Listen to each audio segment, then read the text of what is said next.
Bueno, buenos días. Mi nombre es Pablo Prieto, como dice la presentación.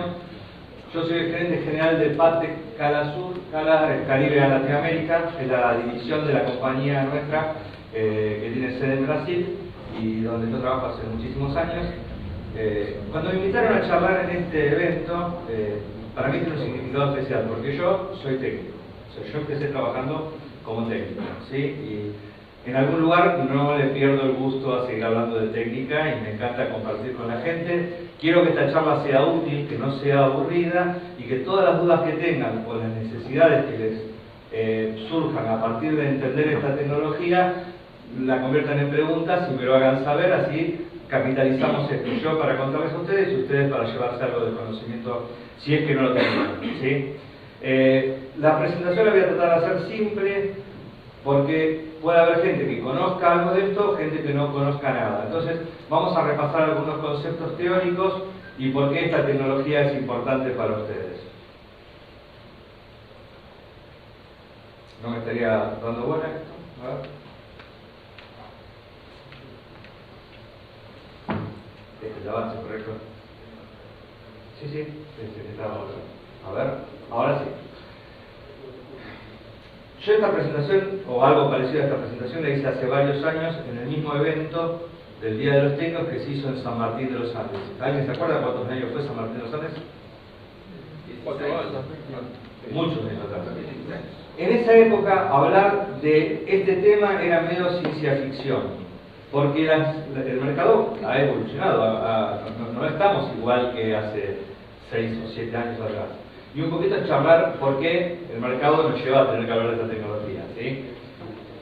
Situación actual del mercado. ¿Qué tenemos? Servicios de internet residenciales de mejor calidad, con mejor servicio postventa, oportunidades para los operadores regionales que capturen usuarios descontentos con el servicio del operador actual. Nos pasó todo, vino la pandemia, yo tenía un ADSL de Telefónica que andaba para atrás y tuve que salir corriendo a cambiar de ISP o de proveedor en ese momento porque necesitaba teletrabajar y necesitaba poder hacer una videollamada razonable y no me servía lo que me ofrecía en ese momento la Telco. Adopción de transformación digital por parte de las empresas. Mi compañía, por ejemplo, redujo la fábrica, la fábrica es igual. Las oficinas tienen la mitad de los puestos de trabajo que tenía antes. Tenemos yo trabajo en Buenos Aires, estoy hablando de esto en Brasil, ¿sí? Tienen una app, los que van a ir a trabajar en la app seleccionan el escritorio que van a ir a trabajar ese día, la mitad de espacio físico, entonces reforzamos la conectividad. Negocio para uno, negocio para otro. Durante la pandemia se presentó la necesidad de mejorar la calidad de la conexión a internet, impulsado por el tiempo, lo que acabamos de decir, eso quedó instalado, eso no se fue. O sea, pasó la pandemia, pero esa necesidad ya está, les debe pasar a todos ustedes en cómo todos cambiamos nuestra forma de trabajar. Hay un señor que se llama Horacio Martínez, que muchos lo conocen bastante, que es el dueño de Silica Network, que el otro día publicó, y me dije, esto hay que decirlo acá.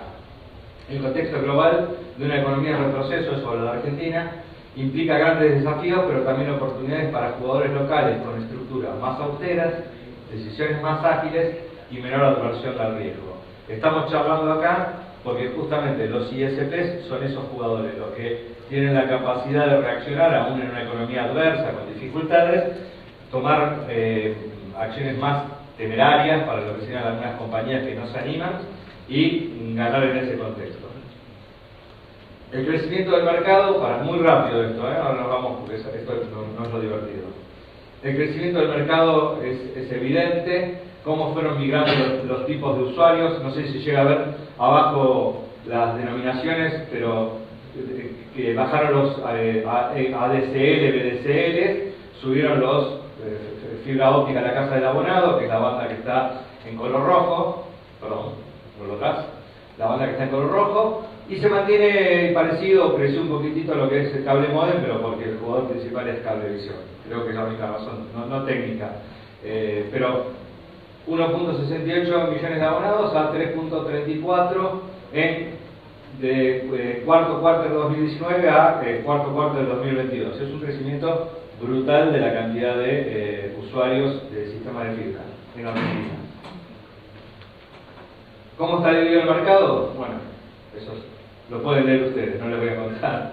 Pero, digo, hay pequeños o medianos operadores con una cantidad de abonados muy significativa, lo cual va a generar necesidades de las tecnologías que vamos a charlar ahora. ¿Cómo era el esquema de Internet hasta hace un tiempo? Digo, teníamos todo lo que le íbamos a buscar a Miami, llegaba a las toninas, estaban las redes de backbone y teníamos las redes de distribución HFC, XDSL o inalámbrico en los pueblos, ¿sí? Teníamos los contenidos todos desde Estados Unidos. La primera evolución es que se armaron las redes de contenido, el peering, Cabase ahí repartiendo tráfico de más de una CDN, ¿sí? La red ya no viene tanto tráfico de Estados Unidos, y las redes locales se convirtieron en redes DWDM o IPMPLS, y la distribución a los abonados por GPON o tecnologías semejantes. Ese sería el modelo a muy grandes rasgos. ¿Por qué alguien gastaría plata en comprar tecnología DWDM? Que después vamos a explicar lo que significa rápidamente o muy sencillo. Aumentar la capacidad de las redes de transporte, reducir los costos de infraestructura. Recién mi compañero estaba hablando del tema de data centers. Impensable data centers sin soluciones de DWDM, porque no podríamos mandar 32 pares de fibra de un lado a otro. Ahí el compañero asiente con mi afirmación. Digo, pero hay más casos. O sea, el data center es un caso donde se hace imprescindible el DWDM. Entonces, transportar señales sobre enlaces de larga distancia o transportar simultáneamente señales de múltiples protocolos. Hace poco un ISP de la zona de Córdoba me decía, tengo 1200 kilómetros de fibra, digamos, donde tengo montados en distintos tramos, distintos servicios, todos distintos, sobre distintos pelos, y si ya estoy colapsado, ya tengo incapacidad de seguir creciendo por el uso de la fibra, que no tengo más pelos, y un costo de administración tremendo, ¿sí? Entonces, cuando alguna de estas situaciones se plantea, empieza a aparecer el DWDM. Ahora empezamos a ver lo básico. ¿De qué se trata? Newton, el prisma separando la luz en múltiples colores, ¿sí? Esto queremos decir que por un mismo medio pueden viajar múltiples señales de distinto color o distinta longitud de onda. Longitud de onda es el término que usamos nosotros para llamar a ese color propio de cada uno de los canales, ¿sí? Con un sistema DWDM podemos transportar, este slide es viejo, cuando dice total 4 teras por fibra quedó completamente obsoleto, lo estoy viendo ahora el error delante de ustedes. Patec, la compañía que yo trabajo, pero todo el mundo en el mercado está yendo para ese lado. Ya tenemos transponders de 600 gigas o de 800 y ya están trabajando en 1.2 teras por canal. O sea que por una fibra pueden trabajar, no sé, 30 canales de 1.2 teras o 20 canales de 1.2 teras, con lo cual los 4 teras por canal era de la época en que usábamos 40 canales a tasa de 100. Es muy viejo. Quedó en el slide, pero por error. Pero la idea es esta, que ustedes piensen que hay la posibilidad de juntar, como en el prisma, distintos colores en un único haz y mandarlo por un único medio, que es la fibra óptica, ¿sí? Los que algo vieron de todo esto, capaz que escucharon que en el principio existía algo que llamaba CWDM y luego eso evolucionó al DWDM. WDM es de multiplexación por longitud de onda. ¿Habló alguien? Perdón. De multiplexación por longitud de onda. ¿Qué quiere decir esto? Los viejos como yo, que están en esta sala y se acuerdan del SDH, se acuerdan que primero apareció el STM1, ¿sí? Después del STM1 apareció el STM16, que juntaba 16 STM1, ¿sí? Después el STM64, que ya eran una tasa de 10 gigas de transmisión, y se habló de seguir evolucionando al STM256, que nunca existió, por suerte, porque en realidad ir aumentando cada vez más la tasa traía ciertas complicaciones que no tenían un fin. O sea, iba a llegar un momento donde no se podía crecer más por ese lado. Entonces, eso era multiplexación en el tiempo. O sea, yo mando más datos en el mismo tiempo, sigo multiplexando la información en el tiempo. Cuanto más chiquitito es cada dato, más datos puedo meter en la misma unidad del tiempo, ¿sí? TDM, Time Division Multiplexing, ¿sí? Entonces, alguien dijo, che, ¿por qué vamos a seguir corriendo por este lado? ¿Por qué no vamos por los colores? O sea, si podemos multiplexar en el tiempo, también podemos multiplexar en la frecuencia. Color, frecuencia es lo mismo. Para los que tienen cabeza de radio, piensen en frecuencia, no piensen en longitud de onda, que para el caso son convertibles, ¿sí? Entonces, el CWDM tenía una cantidad limitada de canales, 18, iban desde 1270 nanómetros a 1610 nanómetros.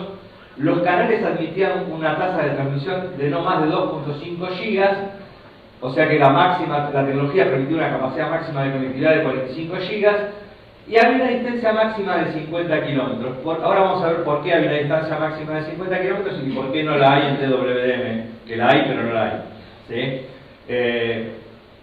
La distancia en el CWDM estaba dada por la atenuación de la fibra, ¿sí?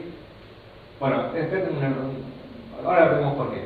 En DWDM se puede amplificar, que no se podía en CWDM. ¿Por qué no se podía en CWDM? Porque la tecnología, voy a adelantar y después vuelvo. Porque la tecnología solo hasta ahora permite amplificar dos segmentos de frecuencia, que es lo que llamamos la banda C o la banda L. Esto que está acá, en esta parte, esa bandita entre un poquito más de 1500 y después de 1600, es lo que se logró, lo que los físicos hasta ahora lograron inventar amplificadores que puedan aumentar esa señal, ¿sí? Exactamente, la banda C entre 1520 y 1570 y la banda N entre 1570 y 1620. Igual aclaro, lo popular, lo que hay en todos lados, en la mayoría de los enlaces, son amplificadores en banda C. Grandes jugadores como Google, que vienen así con presupuestos infinitos, cuando hacen sus redes pensando en megafuturos, están usando amplificadores C más L.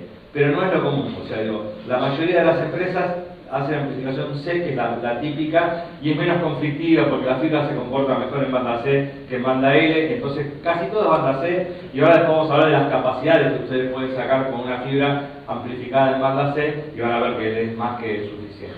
Pero vuelvo atrás a esto. Cuando yo digo que no hay distancia o sí hay distancia cuando usamos DWDM, es porque en realidad sí hay limitación de distancia, pero hay amplificación. Entonces yo puedo combatir la atenuación de la fibra, a pesar de que la estoy usando en la parte de la fibra que tiene menos atenuación. Después vamos a ver en el slide, la fibra no atenúa igual para cualquier frecuencia. Hay frecuencias en las cuales es peor y hay frecuencias para las cuales es mejor, ¿sí? Los que ya trabajan con interfaces de corta y media distancia saben que las interfaces para larga distancia son de 1550 y las más comunes, bueno, las Intraoffice 850, que es multimodo, que se usa más que para poner un equipito al lado del otro, ya se tienen que ir un poquito más lejos, 1310, y cuando tienen que hacer un enlace a 40-50 kilómetros usan 1550.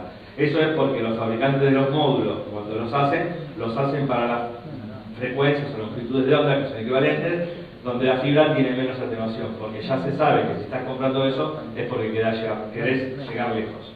Entonces, el DWDM, si hablamos de los elementos más básicos, son un multiplexor, que es ese paralelogramo que tenemos ahí verde,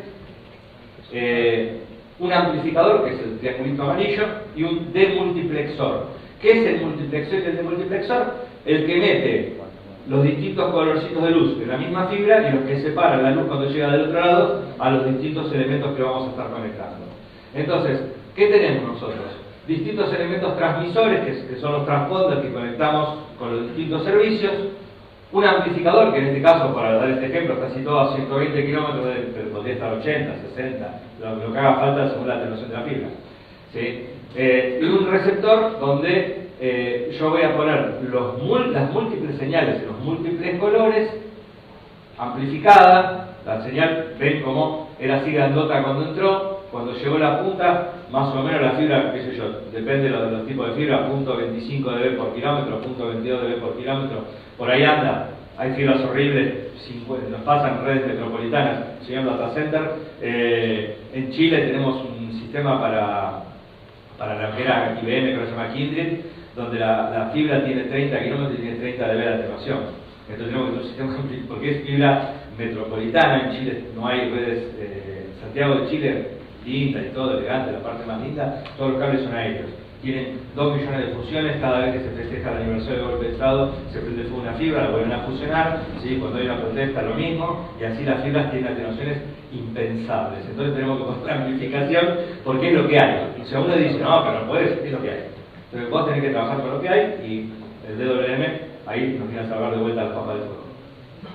Entonces, amplificación, la señal que se atenuó por viajar por el medio se amplifica, sale del amplificador de nuevo con una amplitud de los canales para poder vencer la atenuación del próximo span y va a llegar al receptor con una longitud de onda suficiente para que sea entendida por la sensibilidad del receptor, ¿sí? En los receptores, bueno, ahí los dibujan gris, pero eso es viejo, no importa. Atenuaciones de la fibra, ahí se ve lo que yo les decía, ¿sí? Donde tenemos usamos en la parte que está en 0,2 aproximadamente, está la parte de entre 1500 y 1600, es la ventana que utilizamos de la fibra 652.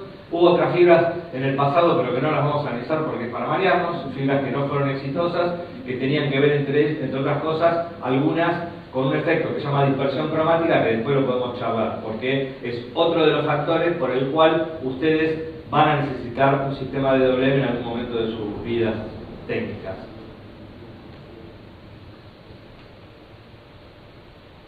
¿Cómo está estructurado todo este sistema de transmisión por DWDM?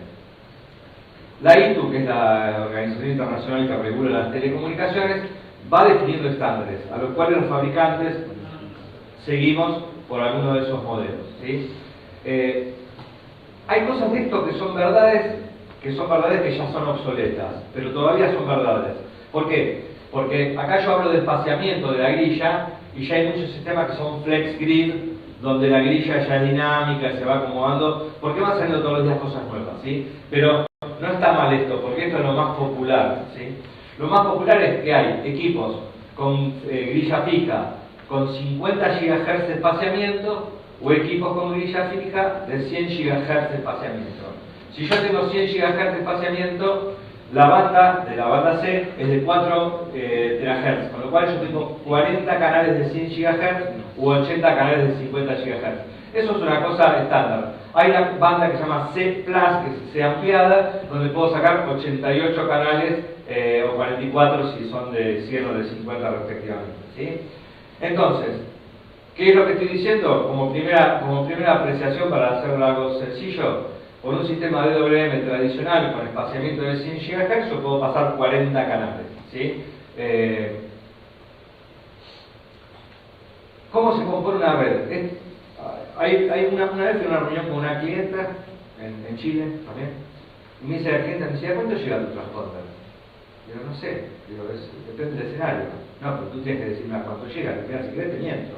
Digo, porque no hay una respuesta única para esto. Es un tema realmente complejo, ¿no? Se ofendió porque dije que te miento, pero no hay una respuesta. Es como cuando hablaban, ¿se acuerdan del WiMAX que decían que iba a llegar a no sé cuántos kilómetros, que era toda una mentira? Digo, uno puede mentir comercialmente, pero técnicamente después las cosas tienen que funcionar, entonces no está bueno. Las redes DWDM se construyen a partir de muchas premisas de diseño, ¿sí? Entonces, yo tengo, por ejemplo, un cliente nuestro, le mandamos tráfico de Buenos Aires a Santiago de Chile sin regeneración intermedia. 2.000, no sé, 1.800 kilómetros, no sé cuánto hay la distancia óptica, no la geográfica, ¿no? Entonces, eso es un caso real. Estamos cubriendo 1.800 kilómetros. Cuando cubrimos 1.800 kilómetros, ¿qué quiere decir? Que el transponder que transmite en Buenos Aires es recibido por otro transponder que está en Santiago de Chile. En el medio, yo solo tengo amplificadores. Entonces yo afirmo que mi transponder llega a 1.800 kilómetros, pero estoy amplificando en cada uno de los saltos que hay intermedios.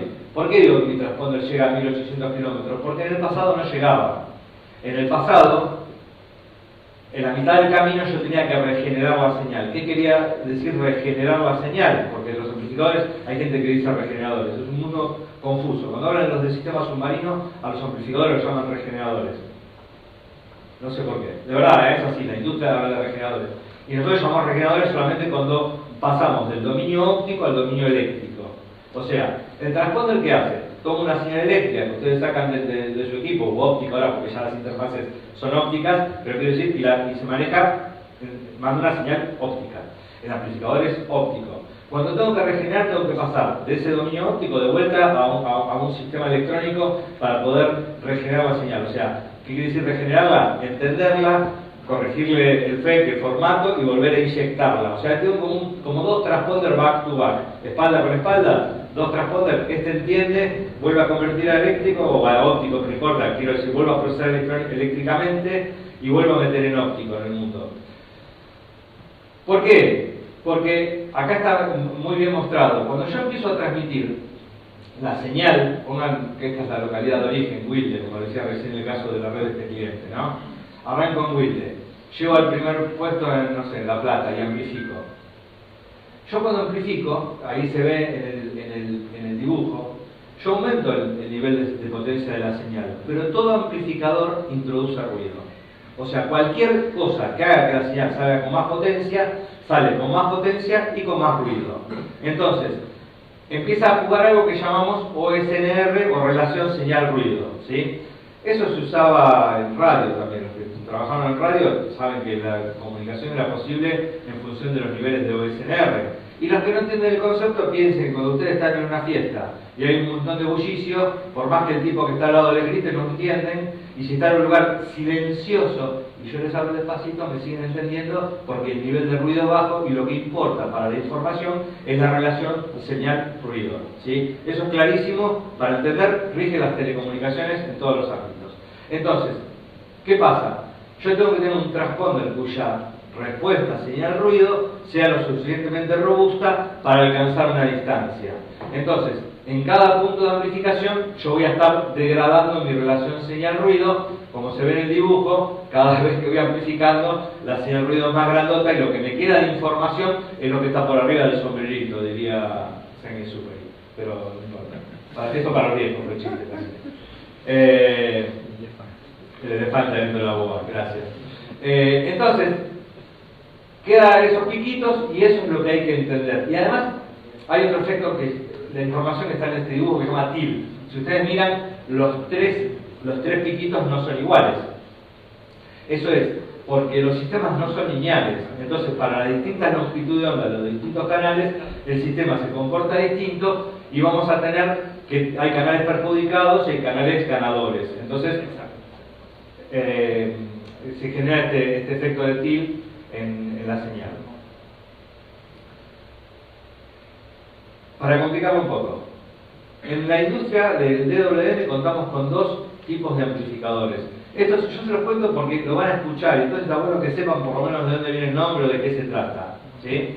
El amplificador EDFA, que es el más popular lejos, es Erbium Doped Family Amplifier, amplificador de fibra dopada de herbio. ¿Qué quiere decir? O una fibra óptica común, la contaminan con una sustancia química que se llama herbio. Se lo explico muy bruto, muy simple, muy sencillo. Imaginen un amplificador como un rollo de 20 metros de fibra óptica que tiene una Y, ¿sí?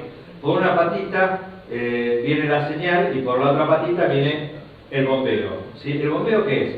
Un láser que entrega energía.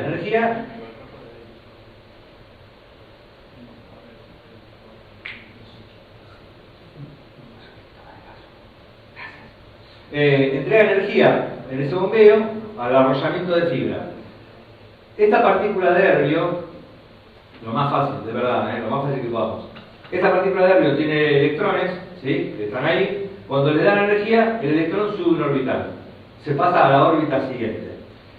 Cuando el electrón se quiere volver a su casa porque no está cómodo, digamos, en ese orbital que no le pertenece, en el momento que baja, emite un fotón. O sea, entrega la energía, de pasar de un quantum de energía, se llama eso.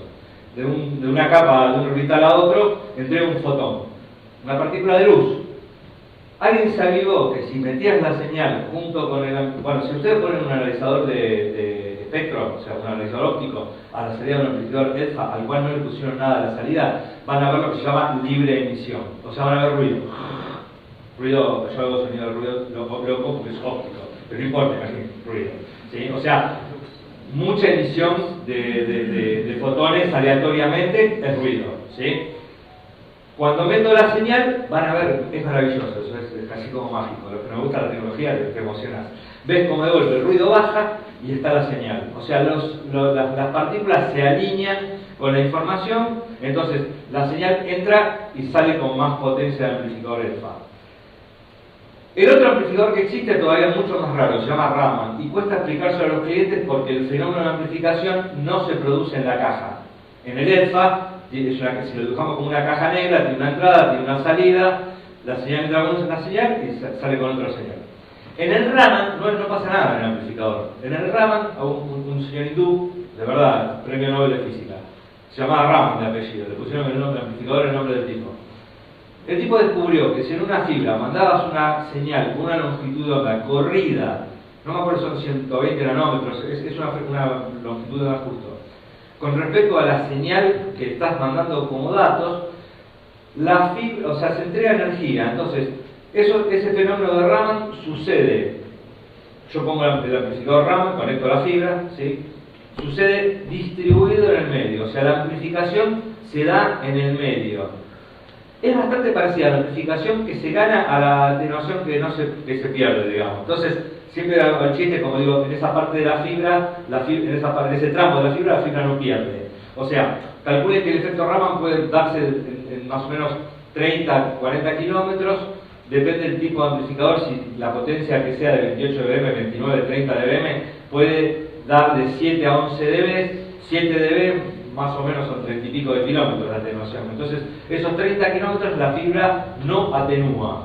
O sea, nuestra señal no va a perder en ese trayecto de la fibra. Antes dijimos, la fibra, siempre que viaja la señal, va atenuándose. En ese tramo no se atenúa.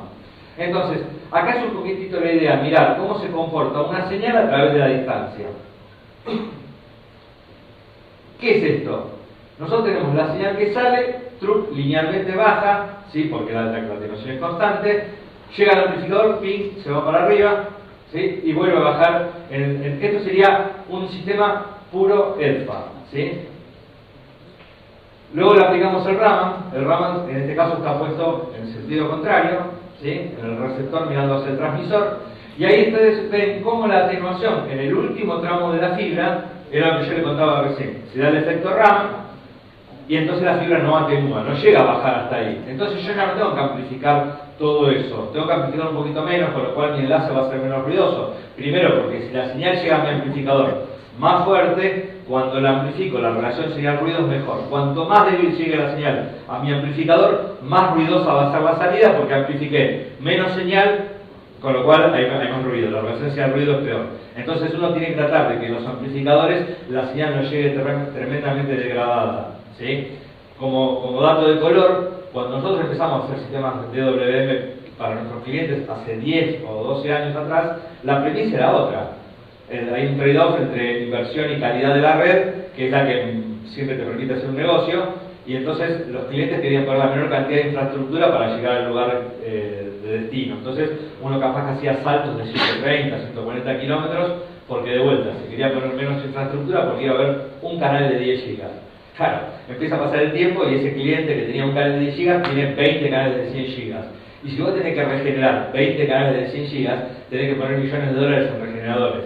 Entonces convenía gastar unos cientos de miles de dólares más en amplificación para ahorrarte millones de dólares en regeneración. Entonces digo, han cambiado las lógicas de las redes en el tiempo que estamos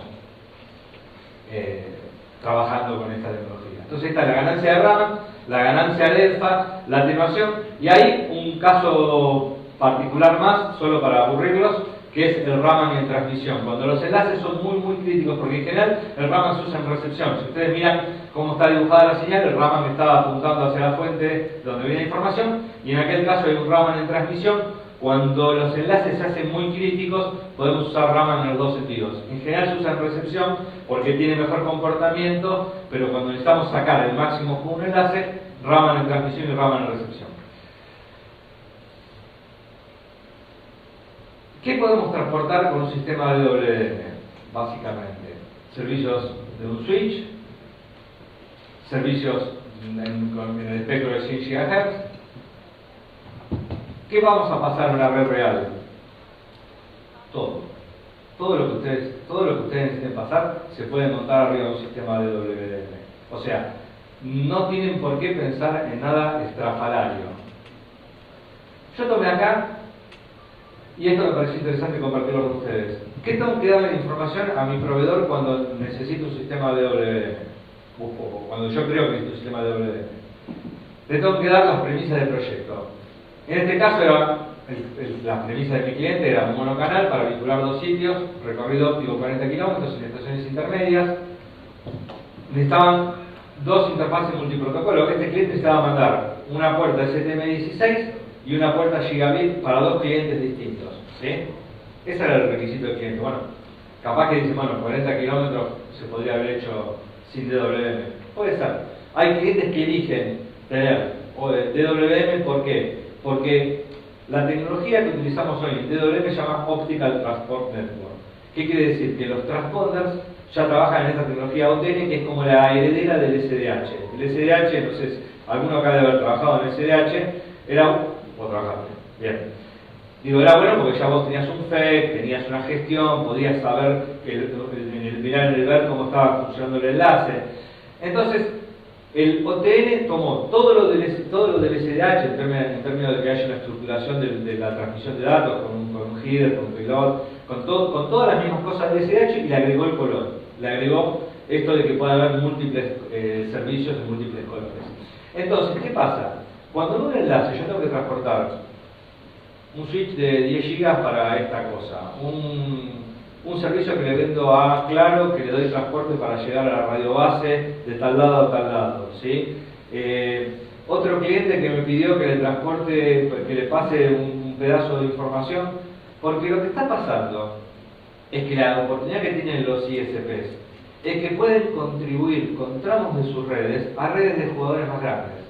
Entonces, cuando construyen una fibra, hoy un ISP, mañana puede estar siendo el pedazo de la red de un gran carrier. Doy un ejemplo acá, que creo que está Luis por ahí, Luis Constanzo, que puede explicarlo tantísimo mejor que yo. No sé si se fue. La cooperativa de San Martín, ahí está Luisito. Luis, la cooperativa de San Martín de los Andes, cuando construyó la fibra desde Alicurá hasta San Martín, no sabía que iba a terminar siendo el partner de Sílica para el enlace que iba a hacer a Chile. O lo sabía, pero no lo sabía en ese momento. Perfecto. Y mucho menos que después iba a estar pasando Google por ahí. Google pasando por la cooperativa de San Martín de los Andes. Es un caso de éxito fantástico. Entonces, ¿por qué hablo de esto? Porque ustedes cuando hoy hacen una red, las telecomunicaciones se van construyendo con la asociación de muchos jugadores. Entonces, cuando se armó la red Capricornio, que fue una cosa que impulsó en su momento Sílica con gente de Misiones, Chaco y no me sale el Santiago del Estero. Hay un ISP brasileño, un ISP, como pueden ser ustedes, que estaba en Pato Branco, una localidad que tenía un tramo de kilómetros chiquititos, lo que terminó siendo el apéndice para que una red que trae tráfico desde Brasil a la Argentina se arme una red de carga.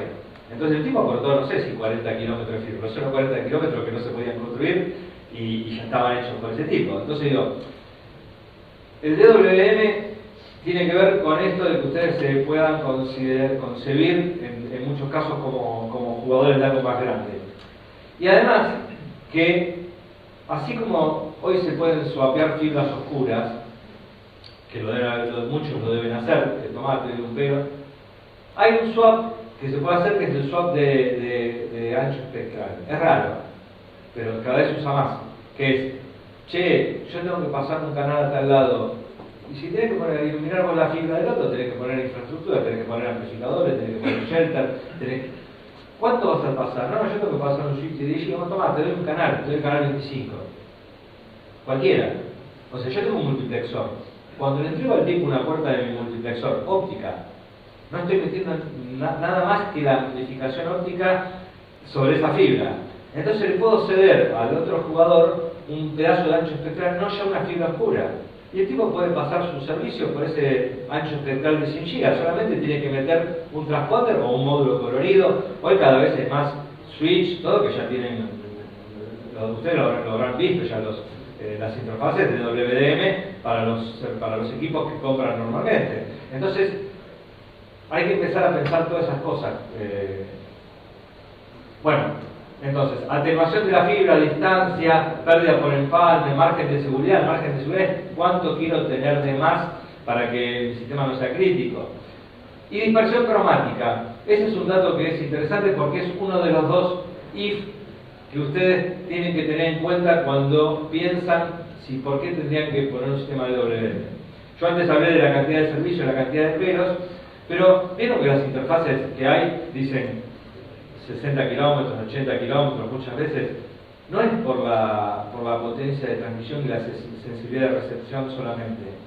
Es porque, así como yo les mostré a ustedes las señales, las múltiples canales que estaban en distintos colores, sobre la fibra, las luces no viajan todas a la misma velocidad.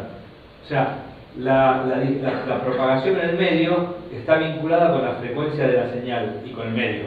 Entonces, cuando yo transmito, cuando salen los caballos corriendo todos juntos, ¿no? de Wilde, ¿sí? Cuando llegan a Mendoza, hay un caballo que va delante del otro. Y el receptor, o sea, eso quiere decir, las longitudes no llegan todas al mismo tiempo. Entonces, los receptores, cuando son anchos, cuando eran de 2.5 GB o de STM1, en STM1 no influye la dispersión cromática. A medida que el canal se va haciendo más ancho, para transportar más datos, interfase de 10 GB, ya hay diferencia de longitud entre el comienzo del canal y el fin del canal. Entonces, cuando el receptor recibe la información, no entiende. O sea, el receptor no funciona. Entonces, usted dice, che, pero ¿por qué? Si la potencia de transmisión la tengo bien, la sensibilidad me llega bien, ¿por qué no conecta? Porque te pasaste de dispersión cromática. La dispersión cromática, que se mide en picosegundos, nanómetros, es horrible la unidad, pero la van a ver, la van a empezar a ver si empiezan a quedar baja de datos del módulo. El módulo tiene una tolerancia de dispersión cromática. Entonces, si ustedes superan esa dispersión cromática, el módulo no va a entender la información, aunque en potencia, aunque le pongan un amplificador de los que le mostré antes y no se conecte. Y ¿por qué no se conecta? Es porque te pasaste de dispersión cromática. Entonces existen unos componentes pasivos que se llaman compensadores de dispersión cromática y los módulos más modernos, los de 100 GB, 200, 400, ya tienen compensación electrónica de dispersión cromática que lo hacen mediante un DSP, un procesador digital de señales, ¿sí? Pero bueno, esto no lo voy a presentar porque me parece que me estoy pasando el tiempo, no sé cómo estoy. Ya estoy vinculado. Listo, esto era para mostrar un caso de OTDR, pero no lo he visto. Entonces, concluyendo, ¿qué cosas puedo pasar por un sistema WDM? Todas. ¿Cuándo necesito un sistema de WDM? Cuando la distancia no me da. ¿Puedo construir redes de WDM pasivas? Sí, puedo poner un multiplexor. Cuando tengo una red a 30 kilómetros y tengo que sumar distintos servicios, puedo hacer una red de WDM pasiva, o sea, sin amplificación. Sí, pongo un multiplexor, uso en el switch interfaces coloridas, ¿sí? Y algunos servicios los puedo poner con un transponder, otros los puedo poner con el módulo directo, pero puedo multiplexar varias cosas en un mismo pelo. Paso una red activa cuando ya tengo que superar cierta distancia o la fibra es muy mala y la atenuación no me permite que las cosas se conecten. Y los ISPs, como cada vez van a tener que entregar más tráfico a sus clientes porque cada vez ponen sistemas de distribución más poderosos, van a requerir redes DWDM y todo puede ser transmitido por DWDM a más de 80 kilómetros. Señores, esto fue todo.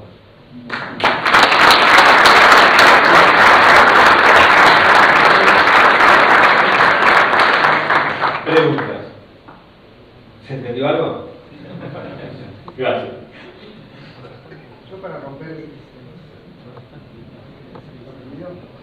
¿Al pulsador? No aparece. No había más preguntas, por eso. Ahí está. Acá estamos los chicos. Yo para romper el hielo te voy a hacer una pregunta. Sí. Estos equipos, el mito popular, decía que eran muy caros. ¿Qué? ¿Hay algo para ISPs, algo más chico? Porque siempre esto hablamos de los grandes carros que tenían este tipo de equipos por el tema costo, ¿no? Claro, lo que pasa es que genial que me preguntes eso. Hay soluciones tan sencillas como poner una red pasiva, como decíamos, que es Un MUX de MUX puede costar $1000. O sea, quiero decir, es una caja de pasiva que tiene capacidad. Perdón, hay productos tan baratos que yo le di, por ejemplo, a Comsat, cuando se llamaba Comsat, le vendí un producto que se llamaba Duplex, que era un productito basado en la fotónica que permitía que mande transmisión y recepción por el mismo pelo. No como los módulos que lo hacen por transmitir en distinto tiempo. Esto era por polarización de la luz en la fibra. Entonces vos podías poner un sistema, lo he probado con un transponder de 100 GB y funciona. Transmisión y recepción por el mismo pelo, entonces donde tengo una distancia y una atenuación, agregar atenuación a la fibra. Son sistemas de $1000 y pico esa caja, es pasiva, no tiene mantenimiento, no tiene técnico, no nada. Amplificación, hay gente que ha usado un módulo de 1550 de los estándar y le ha puesto un amplificador. Y con eso ha llegado a lugares donde no llegaba porque la atenuación de la fibra no se lo permitía. ¿Cuánto cuesta un amplificador? ¿Qué sé yo? Hay amplificadores de $3000, hay amplificadores más caros, y un chasis con una controladora y todo puede costar otros $3000, $4000. Pero quiero decir, no son cosas estratosféricas, no son baratas, pero no son estratosféricas. Hay un montón de soluciones que terminan siendo mucho más baratas que tener que enterrar fibra nueva. Ese es el punto. O sea, nuestras cosas son baratas respecto a la alternativa. Un cliente mío siempre me carga porque una vez le dije, digo, el DWM es marginal el costo comparado al costo del desarrollo de la fibra. Entonces es marginal, regálamelo. Imagínate que fue el cliente que me dijo eso. La respuesta rápida.